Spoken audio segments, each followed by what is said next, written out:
நன்மை செய்து அன்பு காட்டுவதே சிறந்தது.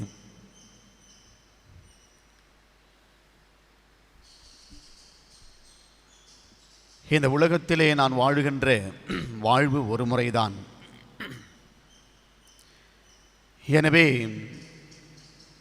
யாருக்காவது நல்லது செய்ய முடிந்தால், யாருக்காவது அன்பு காட்ட முடிந்தால் இன்றே இப்பொழுதே செய்து விடுகிறேன். ஒதுக்கவோ தள்ளி போடவோ கூடாது. ஏனென்றால் இந்த உலக வாழ்விலே நான் மறுபடியும் இந்த வழித்தடத்திலே திரும்பவும் வருவேனோ மாட்டேனோ என்று எனக்கு தெரியாது என்ற இந்த வார்த்தைகள், அன்புக்குரியவர்களே, ஒரு வழிபோக்கனுடைய ஒரு வார்த்தைகளாக இருந்தது. ஆனால் இந்த வார்த்தை இந்த உலகத்திலே மிகவும் ஒரு சக்தி வாய்ந்த ஒரு வார்த்தைகளாக அமைந்தது. ஆனால் இந்த வார்த்தைகளை யார் எழுதினார்களோ அல்லது யார் இதை சொன்னார்களோ என்று பற்றி நாம் ஆராய்ந்தாலும் அதற்கு விடை கிடைக்காது. ஆனால் இந்த வார்த்தை இந்த உலகத்திலே வாழக்கூடிய ஒவ்வொரு மனிதனுடைய உள்ளத்திலுமே மிக ஆழமாக அது பதிந்திருக்கிறது. வாழுகின்ற இந்த வாழ்க்கை ஒரு முறைதான்.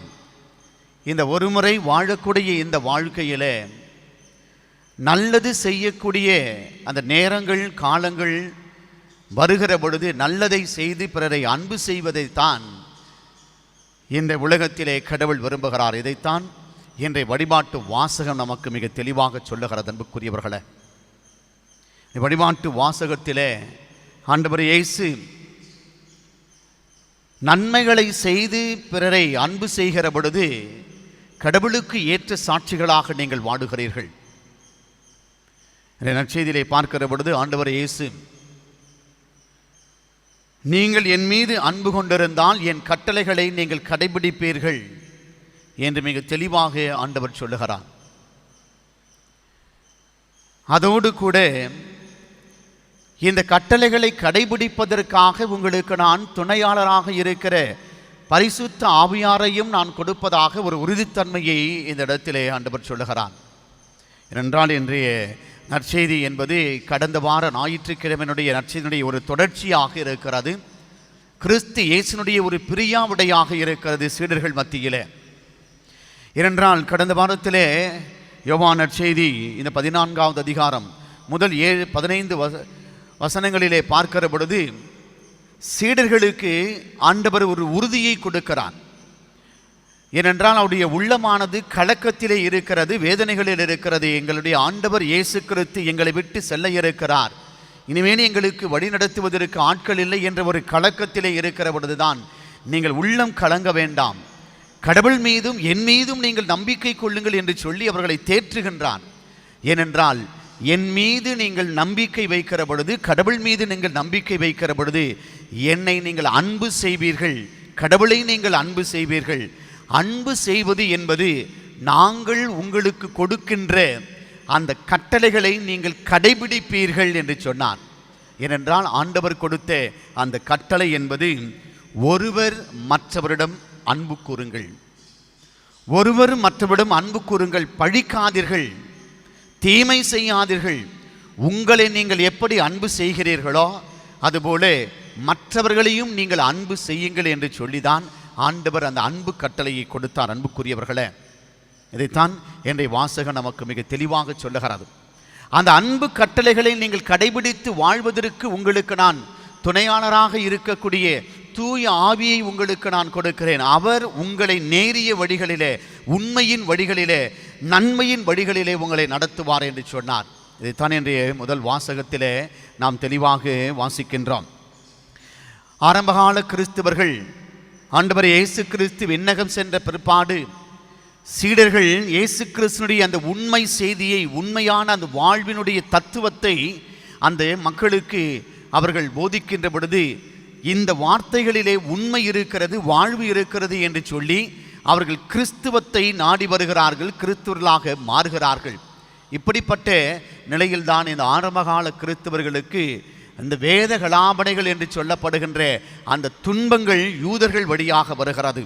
நீங்கள் உண்மைக்கு சாட்சிகளாக இருக்கக்கூடாது, கிறிஸ்துவை நீங்கள் பின்பற்றக்கூடாது என்ற ஒரு நிலையிலே ஒரு வேதகலாபனைகளையும் ஒரு கலக்கங்களும் ஒரு போர்க்களங்களும் அந்த மக்கள் மத்தியிலே வருகின்றது. எனவேதான் திருத்தொண்டராக இருக்கக்கூடிய ஸ்தேவானை அவர்கள் கல்லால் அடித்து கொன்றார்கள். எனவே இப்படிப்பட்ட ஒரு சூழ்நிலையிலே கிறிஸ்தவர்கள் எருசலேமிலிருந்து மற்ற இடங்களுக்கு அவர்கள் சிதறடிக்கப்படுகிறார்கள், மற்ற இடங்களுக்கு அவர்கள் குடிபெயர்கிறார்கள். எனவே இவ்வாறு அவர்கள் செல்லுகிற பொழுதுதான் முதல் வாசகத்திலே வருவது போல அவர்கள் சமாரியாவுக்கு செல்லுகிறார்கள். சமாரியா, யூதேயா, தெக்கப்போலி என்ற நாடுகளுக்கெல்லாம் அவர்கள் செல்லுகிற பொழுது இந்த பிலிப்பு என்ற இந்த திருத்தொண்டரும் அங்கு செல்லுகின்றார். அங்கு சென்று தான் அனுபவித்த அந்த கிறிஸ்துவின் வாழ்வை, உண்மையின் வாழ்வை, நான் கிறிஸ்துவால் பெற்ற அந்த நன்மைத்தனத்தை, கிறிஸ்து என்னை அன்பு செய்கிறார் என்பதை அந்த அன்பை உணர்ந்தவர் அந்த சமாராவில் வாழ்ந்த அந்த மக்களுக்கும் அந்த உண்மையை கொடுக்கிறார். கிறிஸ்துவின் சத்தியத்தை அந்த மக்களுக்கு அவர் எடுத்து சொல்லுகிறார். எனவேதான் இப்படி கிறிஸ்துவம் அந்த சமாரியாவிலே பரவுகின்ற பொழுது எருசலேமிலே வாழ்ந்த திருத்தூதர்களுக்கு அது எட்டுகிறது. எனவேதான் திருத்தூதர்கள் கூட்டத்திலிருந்து பேதுருவும் யோவானும் சமாரியாவுக்கு சென்று அங்கு மனம் மாறிய புதிய கிறிஸ்தவர்களுக்கு அவர்கள் ஜெபித்து தூய ஆவியை அவர்களுக்கு கொடுக்கிறார்கள். ஏனென்றால் தாங்கள் பெற்ற அந்த இறை அனுபவம், கிறிஸ்துவினால் நாங்கள் அன்பு செய்யப்பட்டதை பிறருக்கு அவர்கள் அந்த அன்பை கொடுத்து நல்லகதை அவர்கள் செய்கிறார்கள். எனவேதான் அன்புக்குரியவர்களே, எப்படிப்பட்ட ஒரு சூழ்நிலைகள் வந்தபொழுது கூட திருத்தூதர்கள் ஆரம்ப காலத்தில் தாங்கள் பெற்ற அந்த நன்மையையும் அந்த அன்பையும் மக்களுக்கு கொடுத்தார்கள். எனவேதான் அந்த கிறிஸ்துவமானது தழைத்து ஓங்கி வளர்ந்தது. இதைத்தான் இன்றைய 2வது வாசகத்திலே பேதுரு எழுதிய அந்த முதல் திருமுகத்திலே பார்க்கிற பொழுது, நீங்கள் உண்மைக்கு சாட்சிகளாக வாழுகின்ற பொழுது உங்களுக்கு பிரச்சனைகள் வரும், போராட்டங்கள் வரும், ஆனாலும் நீங்கள் கடவுளை போற்றி புகழ வேண்டும் என்று சொல்லுகிறார். அவ்வாறு இந்த போற்றுதல் என்பது கடவுளுக்கு சாட்சிகளாக, உண்மைக்கு சாட்சிகளாக நீங்கள் வாழ வேண்டும் என்று சொன்னார். எனவேதான் புனித பேதுரு சொல்லுகிற பொழுது, நீங்கள் தீமை செய்வதை விட கிறிஸ்துவுக்கு திருவுளமானால் நன்மை செய்து நீங்கள் துன்புறுவதே மேல் என்று சொல்லுகிறான். நீங்கள் தீமை செய்கிற பொழுது நீங்கள் துன்பப்படுகிறீர்கள், நீங்கள் வேதனைக்கு உள்ளாகிறீர்கள் என்பதை விட நீங்கள் நல்லது செய்து பிறருக்கு நீங்கள் அன்பு காட்டி நீங்கள் வாழுகின்ற பொழுது அதனால் உங்களுக்கு வேதனைகளும் துன்பங்களும் போராட்டங்களும் வருகிறது என்றால் நீங்கள் கடவுளின் பார்வையிலே நீங்கள் மேலானவர்களாக ஆசீர்வதிக்கப்பட்டவர்களாக இருக்கிறீர்கள் என்று சொன்னார். ஏனென்றால் உண்மை கிறிஸ்தவர்களுக்கு, நீங்கள் கிறிஸ்துவுக்கு நீங்கள் உண்மையாக வாழுகின்ற பொழுது உங்களுக்கு போர்களங்களும் போராட்டங்களும் வேதனைகளும் வரும். ஆனாலும் உயிர்த்த கிறிஸ்து இயேசு உங்களை முழுமையாக கைவிட மாட்டார், உங்களோடு இருப்பார், அவருடைய அன்பை உங்களுக்கு கொடுப்பார் என்று சொன்னார். இதைத்தான் இன்றைய நற்செய்தியிலே ஆண்டவர் இயேசு மிக தெளிவாக சொல்லுகிறார். அன்புக்குரியவர்களே, நான் சொல்லுவதை கடைபிடிப்பவர், என்னுடைய கட்டளைகளை கடைபிடிப்பவர், நான் காட்டுகின்ற உண்மையின் வழிகளிலே, சத்தியத்தின் வழிகளிலே, நீதியின் வழிகளிலே நடக்கின்றவர்களை நான் அன்பு செய்கிறேன், கடவுளும் அவர்களை அன்பு செய்கிறார், அவர்களுக்கு எந்த ஒரு நன்மையும் குறைவுபடாது என்று சொன்னார். ஆம் அன்புக்குரிய சகோதர சகோதரிகளே, கிறிஸ்து இயேசுவுக்கு சாட்சிகளாக வாழ திருமுழுக்கு வழியாக உங்களை அழைத்த இறைவன் உறுதி பூசுதல் வழியாக பரிசுத்த ஆவியினால் முத்திரை குத்தப்பட்டு இருக்கிறீர்கள். எனவே அழைக்கப்பட்ட வாழ்வுக்கு யாருக்கு சாட்சிகளாக இருக்கிறீர்கள்? இந்த உலகத்திலே வாழுகின்ற பொழுது பல நன்மைகள் செய்ய உங்களுக்கு வாய்ப்பு கிடைக்கிறது.